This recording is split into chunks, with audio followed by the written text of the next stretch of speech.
Value at risk, or VaR, estimates how much a portfolio might lose over a chosen time and confidence level. VaR answers a narrow question. How bad could losses get within a period under normal market conditions? A 95% VaR leaves room for rarer outcomes in the remaining 5% of cases.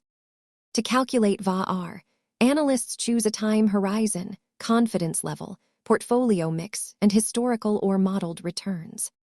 VaR marks a cutoff, while expected shortfall asks how severe losses may be once that cutoff is breached.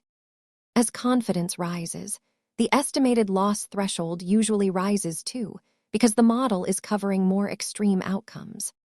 That is why professionals pair VaR with stress tests and other measures instead of treating it as a complete answer. Value at risk is useful for comparing exposures, but it cannot predict every shock or replace broader risk analysis.